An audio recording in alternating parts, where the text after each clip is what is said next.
Good morning, everyone. Woohoo, good morning. All right, we have a few people sort of just making their way, but we are after 9:30, so time to get rolling. Welcome, everyone, to our fifth coffee and conversation of the summer. And how is it August 13th? I can't even believe the summer's just flying by. It's been a wonderful series of programs. And so thanks for those of you who are coming back or for those of you who are here for the first time. Um, let's see. I wanted to start by just welcoming Tracy to the campus. I understand that you were here earlier this summer, but really, maybe other than Diver Ed, we just had this little Diver Ed conversation.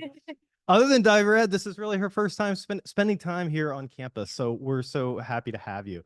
And at COA, as many of you know, we practice and we preach interdisciplinary education. And when I think about Tracy's work, I think about it really in that sweet spot. At COA, we really believe that if you take different ways of knowing, understanding the world, experiencing the world, and apply them to issues, you come out with a more complete understanding of things and hopefully an ability to make the world around you a better place. So when I think about Tracy's work as a graphic novelist, I think about art, I think about literature, and I think about applying that lens to really important issues. And the book Unaccompanied, which is sort of the focus of this morning's conversation, does just that. It takes on the issue of asylum seeking and teenagers and what they go through when they are undertaking such a journey. And so thank you for using this lens to help us understand something, because when I think about asylum seeking, my head goes to policy, it goes to politics, it goes to gridlock, and I think we all need sort of the opportunity to apply a different lens. So wonderful. And this whole coffee and conversation business is a bit of matchmaking. So when we recruit folks to come and speak at the college, the next thought is, who do we pair them with? And so I'm thrilled that Palak Taneja is leading our conversation this morning. And I still think of Palak as a new faculty member, but as I did my refresh, you started in September of 2021, which is almost 3 years. So she's coming up in 3 years at the college, and so I don't think new faculty really. This maybe is the last time I can say that, Pollock. Before here, you were at Emory University, where she receives her PhD and master's in English. And I have two quick thoughts to leave you with as I wrap up this little intro. And looking at Pollock's course list, there's two that made this match make sense to me. One is a college seminar called Barbed Wires, Drawn Lines, a Literary Study. So this really dives into real and conceptual borders, which I know is relevant to the conversation this morning. And the other one is a college seminar called The World of Miss Marvel. And this is an exploration of comics. It really takes on race, Islamophobia, gender, and current world politics. So I think we've got a really good pairing for the morning. And thank you both for doing this. And I'll turn it over to you, Pollock. Thank you. Thank you. Okay. Mike's good. I guess so. Okay. Good morning again, and thank you for joining us. And I'm happy to introduce Tracy White, our amazing speaker for today. Tracy is a cartoonist and a teacher. She believes that stories can change the world, and she uses her skills as a graphic novelist and an educator to put that into practice. So Tracy's first graphic novel, How I Made It to 18, a mostly true story, was a Bank Street Book of the Year, Yalsa Great graphic novel, and a Texas Maverick graphic novel. Her webcomics, Traced, was nominated twice for Ignatz and was a TV series for Oxygen TV. But today, we are going to be discussing Unaccompanied, Stories of Brave Teenagers Seeking Asylum. And that tells us about the true experiences of brave teens fleeing from their home countries to seek asylum in the US. Tracy, again, thank you so much. We've had some wonderful conversations, and I hope to build on that. So I think before we start with the slides, let's talk about your journey to becoming a cartoonist. How did that happen? What were you influenced by, and why young adult literature? Okay. So I think all of us, when we're children, we draw, we talk. It's sort of an interchangeable thing. And I think that I never grew out of that. It always just seemed like a way to communicate was to draw and to write together. I also was lucky to have a father who would take me to the comic book store every Sunday, and I could get comics. And I had a book that I loved by Shel Silverstein, who is a poet, and it's called Where the Sidewalk Ends. And I would read that. I don't know if is anyone here familiar with that book? Okay. Wow. Preaching to the choir. So one of the most wonderful things about that book, and if you still have it and I still have my copy from when I grew up, is when he writes those poems, to really understand them, you have to see the images. And the images and the words together give you a different picture than if you just looked at the image or you just looked at the words.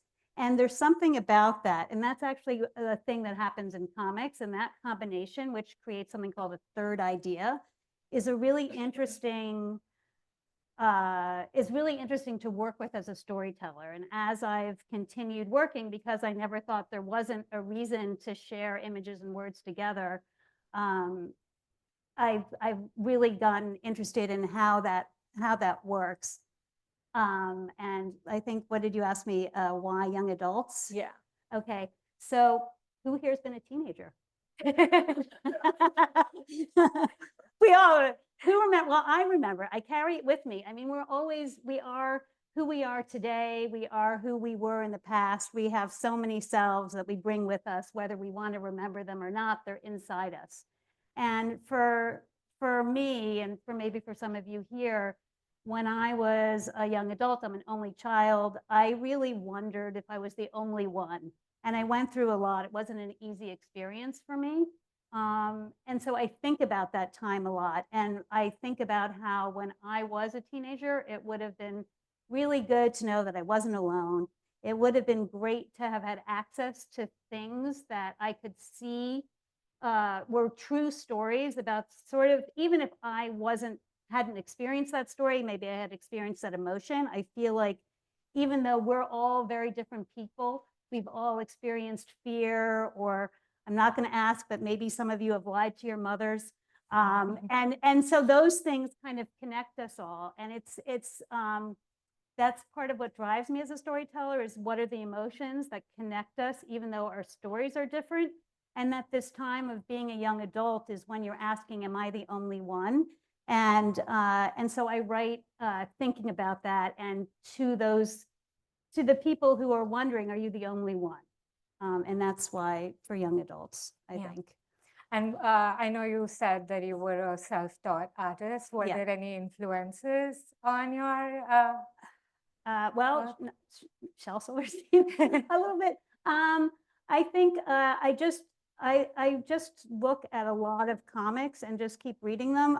When I write different works, I think a lot of my work has been influenced by graphic novelists from the 90s who did a lot of work in black and white and took on serious subjects. So I think a lot of times when you think about comics, you might think about Archie or Casper or whatever you grew up with, which is kind of what I grew up with, but or started to grow up with, but then grew into seeing that you could write about depression, or you could write about politics, or you could take on anything you wanted.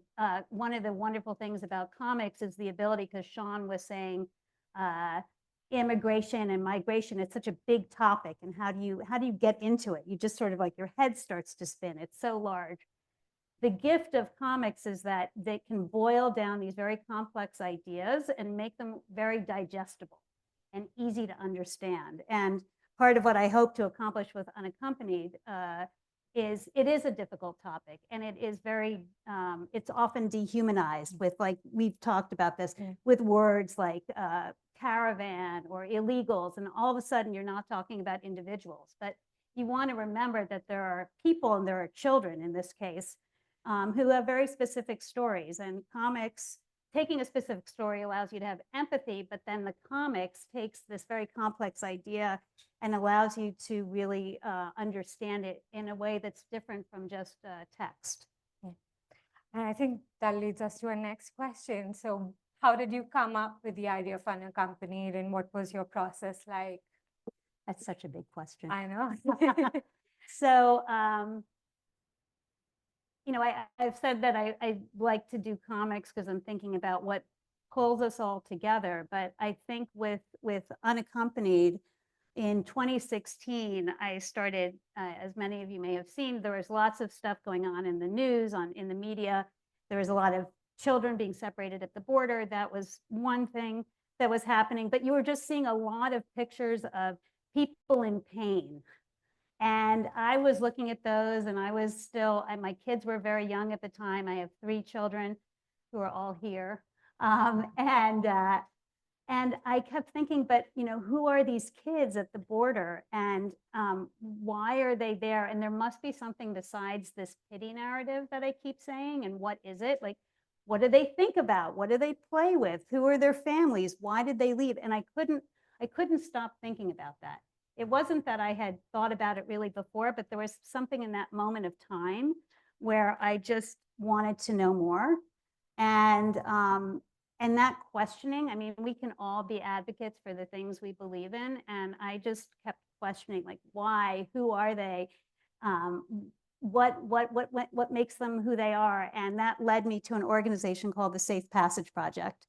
And the Safe Passage Project is a pro bono legal organization that provides lawyers for unaccompanied refugee minors, because when you're coming into this country, you have the right to, and you're seeking asylum, you have the right to a trial, but not a lawyer.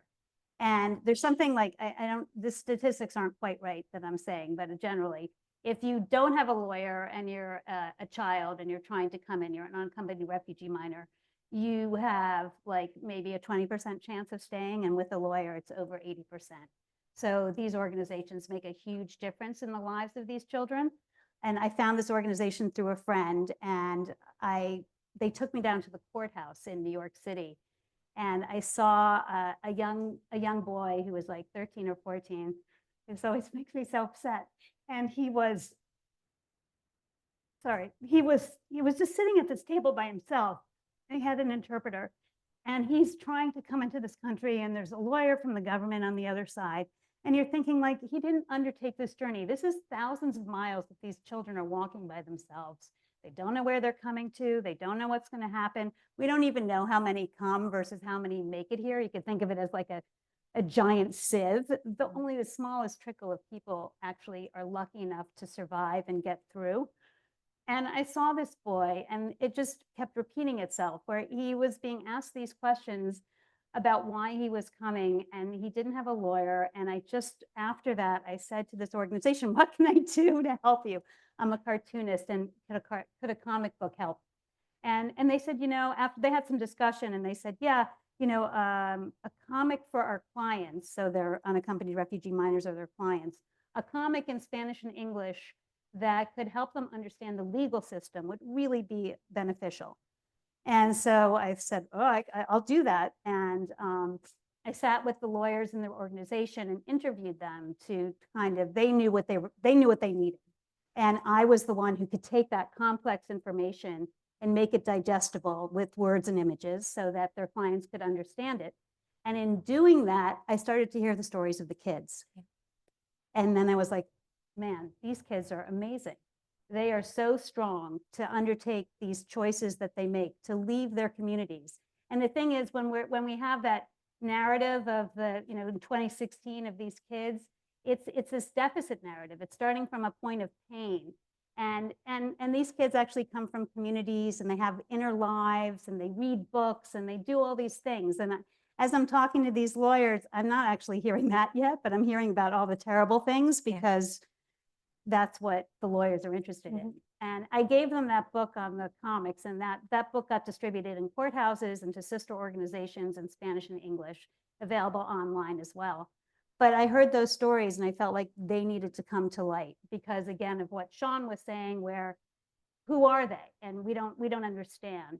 And so I started interviewing these lawyers more in depth, and discovered that actually they only know the terrible things because those are the things that are going to win their cases. And so I still didn't know about the kids. And I didn't interview the children because it was going to re-traumatize them. Originally, I tried to do that, and that's what happened. But also because it could influence their cases. They're still happening in courts, and didn't want to do that. So I interviewed the lawyers, and I originally thought, yeah, that's enough. I've interviewed the lawyers. I know the facts. I can write this thing. And then I realized, as I was shopping the book around, I feel like I'm going a little too far, but as I was, as I bear with me, because I think it's interesting. As I was shopping the book around, a lot of the publishers said, well, this is interesting, but the margin for error is too small. Why are you writing this book about these people, and we don't know. And I thought, they're right. Actually, first I cried and was like, why am I doing this, and questioned everything about it. But then I thought, actually they have a point. And if I'm going to write this, it's not enough to just talk to the lawyers. And so I had to really widen that lens. And that led me to partnerships with people in Guatemala, El Salvador, Honduras, and Guinea, where all these, it's 5 children from these 4 countries, to make partnerships with people in those communities who had similar lived experiences, so that I could share my scripts with them and the drawings and different iterations, and they could weigh in on those things. And then I found different legal experts, and it just got a bigger and bigger lens. So it took like about 5 years to finally feel like I have something that can honor these stories, because I can't walk in their shoes. We can't walk in anyone's shoes, but we can walk next to them. And my job as a documenter and a cartoonist is to listen to what they have to say, and then to work with as many people as possible to create as authentic a story as possible. Yeah, thank you for that. I think that That was explanation hard. kind of Sorry. helps us think about, what a 200-page book, takes, the kind of work it takes. So you already mentioned a little bit, this is a story about mostly kids from, I think, Central and South America. But you do have one story that is from West Africa, which is from Guinea. So can you talk us through why you included that story amongst the others? Yeah, so it's interesting. So when we think about people coming to the United States who are walking, we think about South America, Central America, but they're actually coming from all over the world: India, China, Africa. And so she's actually representative of part of the population that comes. In this case, and everyone's identity has been changed and their names have been changed, but Fanta, she was actually unique because she was farther along in her process, although she was only 16 at the time when I was speaking to her through her lawyer, but I was actually able to speak to her through her lawyer. She really, really wanted her story told for a variety of reasons. When you read the book, you'll understand. So it felt important to include another angle and to understand, like, she had to fly from Guinea, and how does she get up to the United States? And it took her a long time to get there. Yeah, I think this is a good time to move to our slides. So if you can't see it, it's okay. We're going to talk through some of this. So this is the beginning of the first story, Wilma's story from Guatemala. So I think I want you to talk a little bit about, the proverb, the mention of the languages, and the map that you include, as an introduction to every story. Why are you including these things, and what is the purpose of the map? Right. Okay. So first of all, I want to say, when you make comics, you can't do anything unnecessary, because if any of you have read comics, you have these small panels and you have very few words. So you really have to be concise, and everything you do, there has to be a really good reason for putting it there, because you just don't have a lot of room. You can't be like, I'm going to take 20 pages to write this thing. You've got one little panel, and you've got to get your idea across. But I chose to do this spread first. I always had wanted to do a map, but when I originally did this, I had statistics that were actually playing into that idea of the narrative of, like, this deficit narrative. And I had statistics like murder and, just the the murder rates in these countries, the things that we hear about that kind of feel scary. And then I was like, oh, wait a minute, I'm actually playing into this. And I actually want to understand, I want to make sure that these narratives stay firmly, not only in the country, but like give us a sense of the rich history of these countries, and that these are places of beauty and have a lot of things. And so what you may not be able to see here is I have the population of Guatemala, which is 14 million, the official language, which is Spanish. But something that I didn't understand was that the home languages, there's 22 different languages spoken within Guatemala. And it's not just Spanish. And each one of those languages has its own cultural identities and ways of thinking and doing. And so it was a way of introducing to people a broader idea of what Guatemala is. And I don't think people think about, does a country have a proverb? Does it have, some of the chapters start with a line of poetry, just different things to remind us that they have rich histories, and there's a whole tapestry of stuff behind the countries and the stories and where people are coming from. Yeah, I think we can move to the next slide. So and we're continuing with Wilma's story. Do you want to talk us through how you move from the first page to the last one, which is like the iteration of the comment? Yeah, sorry if I'm not looking at you, because I have to, and I'm like leaning back. It's like a strange one. Maybe you'll stand up. I'm going to take that with me. So this is the teacher in me. So this is what you're looking at here is kind of an iterative process of making a graphic novel. You know, what you see on those pages, so many drawings have come before what you actually see in a book. So many layouts, so many designs. And in this case, this page here on the left, that's what I first submitted to the publishers. The publishers who said to me, hey, the margin for error is too narrow. We're worried about having you do this book. And now when I look at it, I can see why. So one of the things is you have to figure out, what does your character look like? And when I was drawing it, I was like, oh, I really like these big bobbleheads. They were fun to draw, and they were easy to draw. And so I made these characters, but actually they are doing exactly what I don't want them to do, which is they've become so simplified. They're kind of making caricatures of the kids, you know. So comics are an act of simplification, but if you go too simple, it can be anybody. And so it's a fine line between, I want this to look like an individual and I want you to relate to that individual, or I want it to be anybody. And this was also felt too young.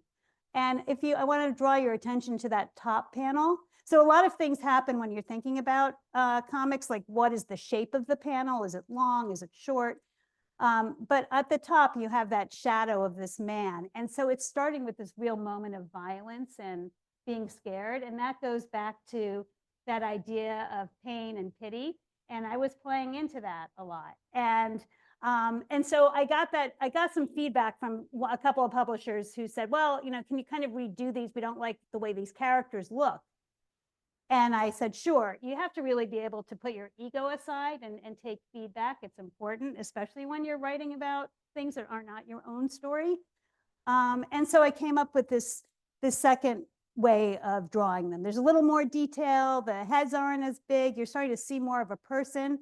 I still have that moment, and it still didn't feel right. And so I kept thinking about it and thinking about it. And then that brings me here to, wow, Guatemala is a beautiful place. And what does it look like? And what did she look at when she was walking to school? And she comes from a small village in the north. And so I started there. And then I was like, well, what's inside the house of someone from Guatemala specifically?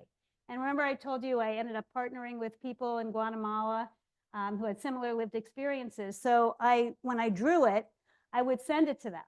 And they would look at it and they would say, yeah, I see my house in there, or I don't see my house in there. And I would make some changes. And, you know, and then I'm like, I started to get more specific, like, what are you wearing when you're from that country? And so you see how the clothes changed.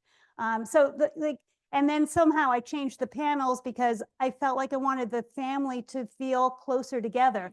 And this was separating. So it's like these choices you make when you're telling a story and give the reader a different point of view. this with those two people and those three people, that family in two different panels feels really different than when the family's in one panel. You feel like a cohesiveness. This is a loving family. I wanted people to make sure they understood that Vilma comes from a loving family. She didn't make the choice lightly to leave, and it was really hard. But she had to do it. And so it felt, we wanted to show you that as the iterative process. Yeah, I think in following that up, this is one slide that you wanted to talk about. So I think, what do you think we should be focusing on? Why is it important for us to see this in the middle of, her difficult life? Right. So again, we have, a view of where she is, but I wanted, as I was saying before, everyone is an individual. These kids have really rich lives. In the case of Vilma, she loves books, right? When you're looking on the news and you see these like kids who are crying and whatever, you're not thinking, what books do they read and what are they dreaming about? But they have dreams and books, and it's and Guatemala has a really rich history of storytelling, and she happens to love books, and so she's reading. And I drew this, and this pattern is a pattern that's found in the clothing of people from the area of Guatemala that she's from. So nothing is by chance. I didn't just decide to do this. But I sent this page to a community of women in Guatemala, and they gave me their feedback. Because one of the things you have to think about is your own implicit bias. Again, like checking in. I'm not from Guatemala. I couldn't go there. I was doing this during COVID. I did go south of the border, but that was before. And then if we go to the next slide. Okay, so when I sent this to them, they said, well, we would never sit this way when we're reading. First of all, we wouldn't be wearing pants. She wouldn't be wearing pants. She'd be wearing a skirt. And she would be sitting with her legs like this. But yet as an American, I was like, oh, she's reading a book. She's going to read like this, because that's what I think about. That's what we all think about. I didn't realize that was going to not work, because I'm not from that country. As many interviews as I do, as much stuff as I do, unless I'm checking in with someone from Guatemala, from this area, I can't really know that that's not going to be okay. But that was okay. And so I made those changes, and I had to do that again and again. For every page of this book, I had my editor look at it. I had the people with similar lived experiences look at it. I had a legal fact checker. I had a general fact checker. And I had a person, a DEI person who had lived in Central America and worked with immigrants look at it. And they would all kind of give me different comments for different viewpoints, and I would work with them. So it was a real group effort to get these stories across to you. So I think related to that, you also include in this book some notes, a glossary. There are certain words that you don't translate, and there's suggested reading based on these different countries, and also study guide questions. Feel the need to include all of that in a graphic novel? Because I'm a teacher. Because I think of this book as a jumping off point. Again, as we started out this conversation, the ideas around immigration and migration and borders, they're really big. They're so big, right? And I'm trying to give you these individual lives, but it's also a jumping off point. I feel like this book is a jumping off point. You should be asking more questions after you read it, not less, and wanting to know more. And it turned out that the fact checker that I used, who was he's from Central America, he also had a great depth of knowledge of books and poetry from different countries. And so he contributed some ideas of books that people could then follow up on. I felt like it was important because this is for high school and up. I wanted to have a discussion guide. I wanted a guide to help teachers, or I wanted readers of the book to be able to think about discussion questions for themselves that would then again help them to ask more questions, to want to understand from different angles. There's a lot of things that are not talked about in this book that are part of that broader, bigger discussion. And I know you've mentioned it a little bit already about using like grayscale, but can you elaborate on why you've arranged it like that with the colors? Oh, why black and white? Why Oh, black yes. and And white? you said to me, what are my influences? Yeah. So that's reminding me. There's a graphic novelist called David B. And he has a book called Epileptic, and it's very heavily black and white. Also, Persepolis is another book by Marjane Satrapi, which is black and white. I just feel like you can do a lot with that. Once you add, color is a beautiful thing to add, and there's a lot you can do with it in terms of I mean, making it beautiful, but also having it support an idea. You know, if you use blues, it's sad. If you use bright colors, it's happy. Like we can really orchestrate a lot of things that we want for the reader. But I love the simplicity of the black and white and how it just focuses you on these people and this story. And you can make it, I feel like you can start to have these patterns without you know, I'm not there. And it's a way to have it look, to carry your eye, but without having to have too specific a detail. Because our eyes get carried by these blacks and they pull you through each page. It's kind of a way of directing you to read it. Yeah, I think one of the things that we talked about and you mentioned was the choice of font as well. Oh, You yeah. want to say a little bit Oh, about yeah. that? Oh, yeah. So that's right. Thank you. Can we go back to that other, no, yeah. So this, I know that you probably can't read the writing, but in this very first one, I had a font that I had made with my own handwriting to tell the story. And as I was like, when I was rethinking it all, I was like, wait a minute, why is my handwriting telling this story? That makes no sense at all. It makes sense for my first book, which was autobiographical, but not for this one. And so I ended up trying to find, first I tried to find people who made fonts in Central America, because I was like, maybe I can find a foundry there and work with someone in that country. It just became a really complicated thing with rights and things. So but I found a font that I felt could feel hand-drawn and had a certain weight to it that could balance out the weight of the drawings and was a way of like giving you, not losing the feeling that I was trying to impart with the drawing. And it was really different from my own handwriting, which had no place in telling someone else's story. But I didn't think about that in the beginning. It's always a learning process. Yeah, I think so. Keeping that in mind, one of the things, and not to get too technical, but here we have like breaking off the panels, and you use like Wilma's father, you know, asking her to move. Why do you think we need that breaking up of the panels where his voice seems to be projecting out? That's very technical. So like I said, when you're doing a comic, you have to be very economical. You have to think there's a lot of like tips and tricks and visual ways of thinking to help bring out a story. Again, it's like a leitmotif where you're sort of directing something from underneath.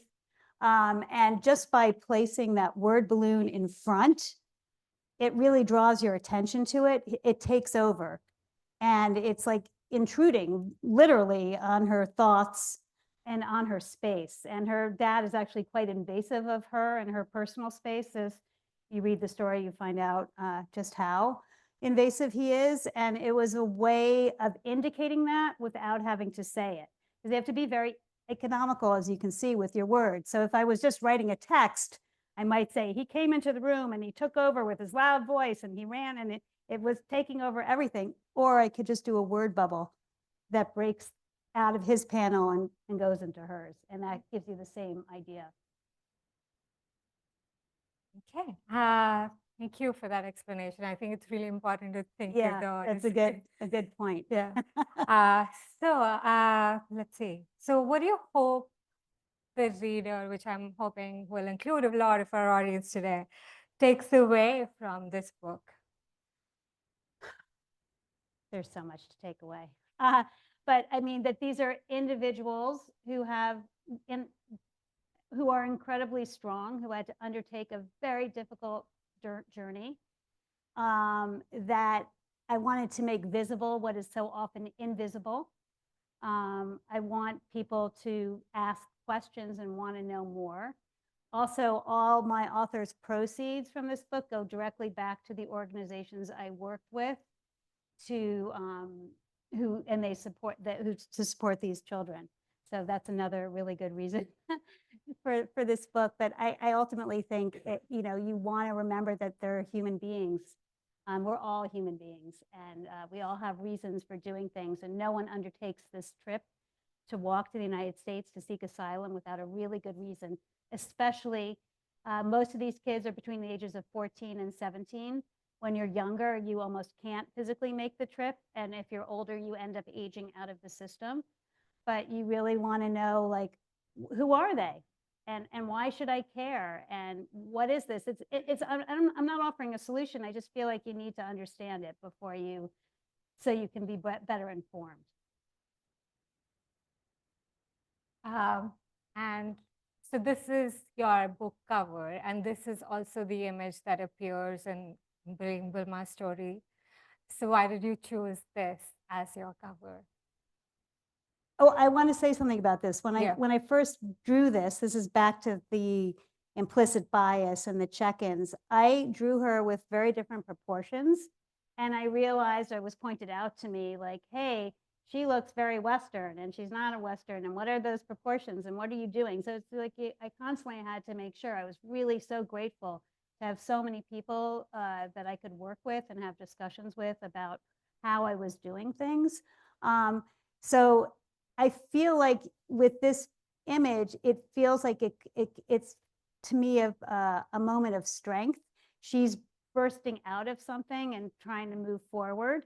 And then yet I wanted to incorporate, so those leaves, I actually looked and studied a lot of the plants and was trying to make a version of them so that I could put it in place, but yet still have her be coming forward. Well, I think we could end with like a lighter question, hopefully. So I know that you do a lot of workshops with different generations of students. I wonder if there has been a moment of surprise for you while you're working with them or working in this medium with them. And if you have any examples for us.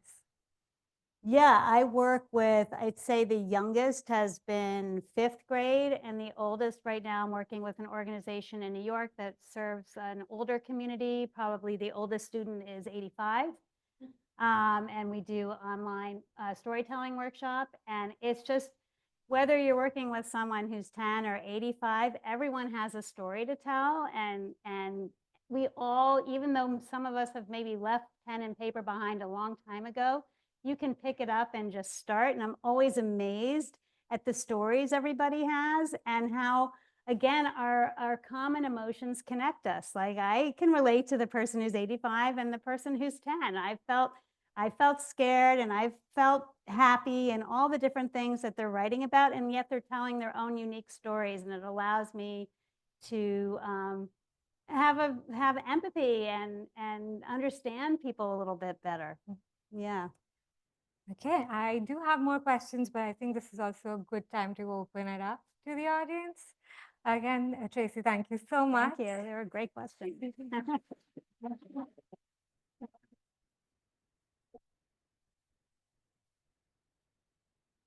Was wondering if you could comment on what the expectations of the children are when what drives them to come, and further, are their expectations realistic to the situation at all?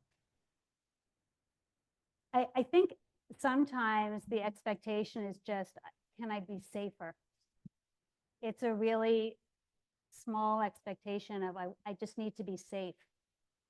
And that somehow, if I can get to America, there's a mythology, or maybe there's stories that they've heard, and I will somehow be safer if I can get to that country than I am here in this moment, and because of this situation that's happening to me. And then what was the second part of your question? You know, it's really different for these 5 kids from these 4 countries. They have slightly different outcomes, and sometimes that depends on their age. Like if you age out of the system, the difference between being treated as an adult seeking an asylum and children is vast, and you're much more likely, even if you turn 18. In one of these books, someone turns 18 while he's here, and he gets put into adult detention, and something very different happens to him and his sister. And so you can see how even that chance changes things. So it's really hard to navigate that. And it depends on if you had a lawyer or not. And there's so many little factors that play into, can they feel safe or not? And will they be safe? Yeah. Tracy, I'm Matt. Yeah, hi. Sorry, I Oh. can't speak. Quick Hi. introduction. I've been a refugee twice in my lifetime. And I'm a student here. I'm also an artist.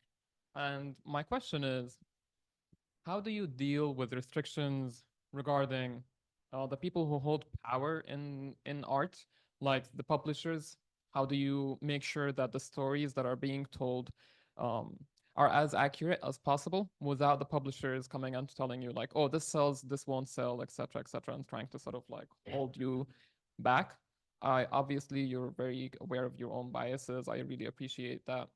And the second question is, how do you work with the art form itself, with the restrictions? You know, a graphic novel can only tell so much of the story, or a film can only like, do you break through and create like, you know, you break through the limitations? Do you create for me like a 3-hour movie rather than a 2-hour movie? How do you work with the art form? How flexible is it for you? Yeah, those are very different, really interesting questions. So the first question is, how do you work with the restrictions or what the big publishers are saying? So to that, I ended up with an independent publisher who believes strongly in, I wish I knew the mission tagline. It's called Street Noise Books, and they're a really new publishing house, and they are committed to uplifting stories from people who are marginalized and not heard. And so that was a great person to come to, and she found me and we worked together, and she really, that's her part of her mission, is to get those stories out there. So it was finding a publisher that believed as strongly as I did and was not going to say, like, this is never going to be on a scholastic book.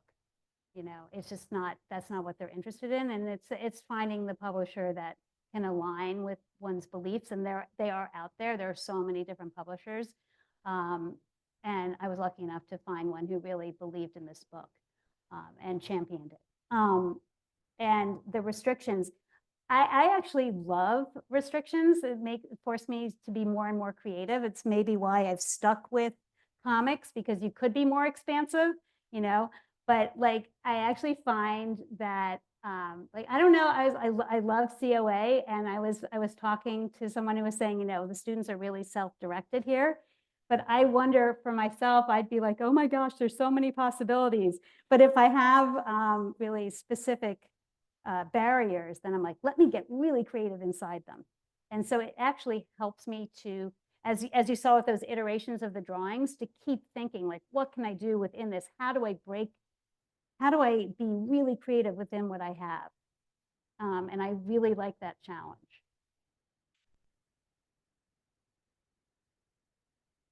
Hi, that was so interesting. Thank you for being here. I immediately picked up on your first one, the face and the dressing. I said, wait a minute, that's not Guatemala. I've lived there for 3 months. And I was wondering, where did this young lady come from in Guatemala? Where I was, each village had different attire. You could tell what village they lived in.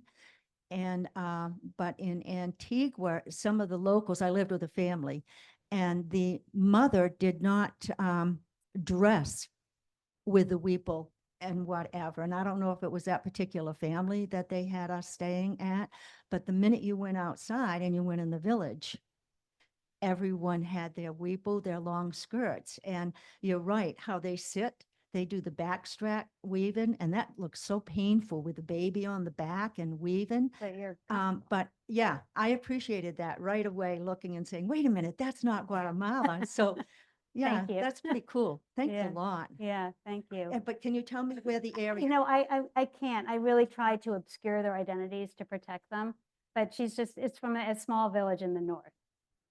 Yeah, yeah. You're welcome.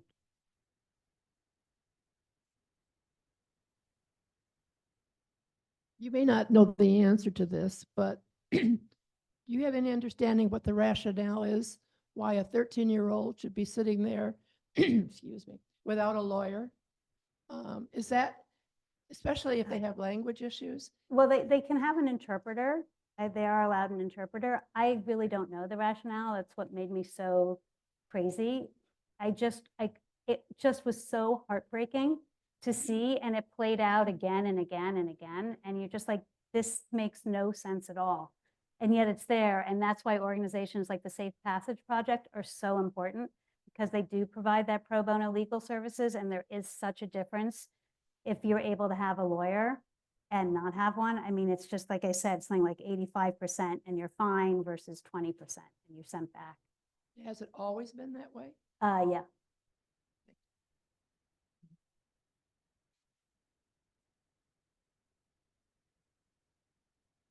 Thank you. That was great. Can you tell me, do these kids have contact with their families afterwards, or how does that work? Well, it depends on the reasons they're leaving. Some of them have contact with their families, and when you read the books, you'll find out which ones might still maintain contact and which ones don't, or what maybe they maintain contact with parts of their families and other ones don't. In the case of Fanta, who I can tell you, she's the one from Guinea, and she was finally able to bring her children here. When I finished the book, she was still trying to get her children here. She was 13 when she had her first child. She was married off to someone much older than her when she was 12. So she was able to bring her children here, and she's bringing her mother here now as her sponsor.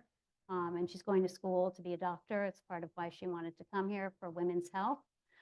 But you don't always know what's going to happen and how they're going to be able to stay in touch. And it may be that their family has she can't reach, they are not reachable anymore.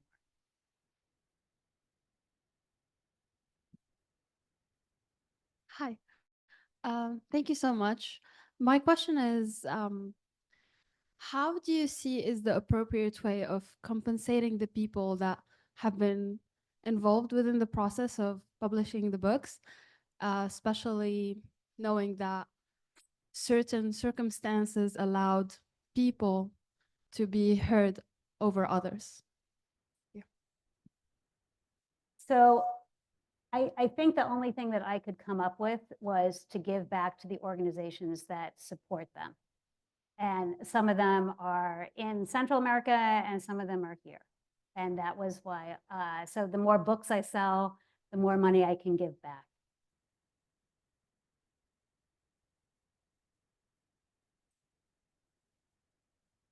Great. Any other questions as we wrap up here? We've got one in the front. You can make this out. I guess my question is, I should read the book, but I wondered why some of these 13-year-olds decide to leave everything they know and their families and make this horrendous journey. You should read the book. That's what I thought your answer was going to be. Thank you. You're welcome.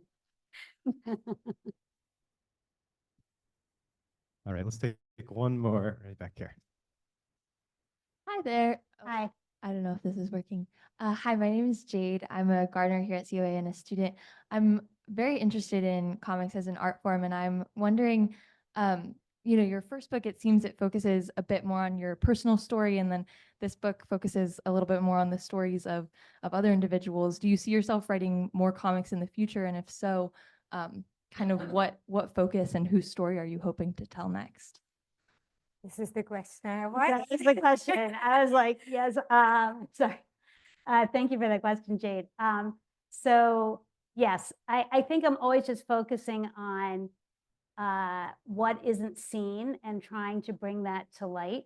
So whether it's mental health for young adults or these stories, it's always going to be around young adults, and it's going to be around the presentation of a more authentic stories than I feel are being seen and should be known, because it's important that people have a better understanding. I feel like I'm losing track of your question. Did I answer it? Sort of. No, I didn't really, right? But I'm happy to answer it. So just say it one more time.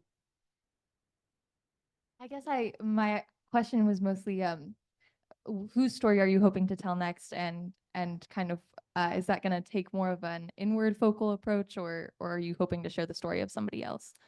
Okay. Yeah, I really, yeah, I was saying, I don't know if I want to talk about my next project, but there is a next project, and it is on a topic that I feel affects. I often focus on young women, and it is a topic that I feel affects thousands and thousands of young women all over the world. All right, Phil, you get the last question. Okay, from the far right, you hear all these stories about all this free stuff and how it's impacting their taxes, and how much is this true and what isn't true? That I hear from cable TV to free sneakers that these people are just on the dole. How true is that? Wait, when you're saying these people, are you talking about Vilma and I'm Rosa? talking about the immigrants. No, I know. I'm just giving these children individual names. I'm just wondering, you're talking specifically about individuals? Like when you say these immigrants, are you talking about No, people who are seeking asylum here because they need safety? Yeah, I just want an argument against these people. Yeah, I'm just trying to understand these people. So The I- immigrants. people who are seeking asylum, who Yeah, are that trying are to find coming into safety this in the country. United States. And Yeah, I don't know that I can speak to that larger question. It is quite a large question. And it's an interesting one. I can really speak to the unaccompanied refugee minors who are seeking asylum. That's sort of what I've focused on. It's a little bit out of my bailiwick to comment on that larger issue. All right. Last one, Claire.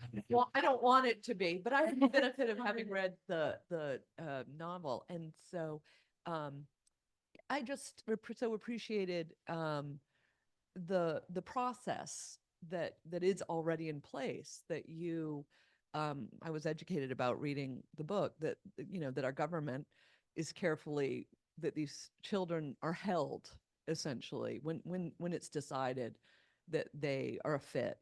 And that it felt safe. And you had it was a positive take on our system for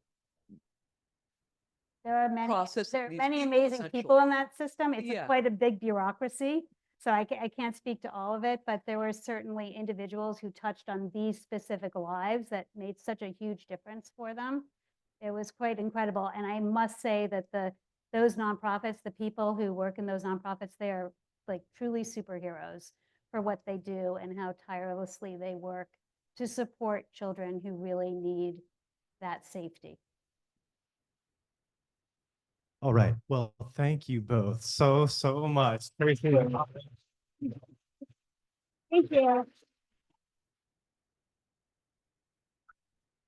Thank you for having me. Of course, of course. And we do have copies of Unaccompanied back here, and I think that might be me, might be doing a little book signing for us too. Yes. So. So make a little drawing in the book if you would. There we go. Personalize them. Well, thank you both Okay. so much, and please Okay. come back next Tuesday. Thank you so much for having me and for your great questions.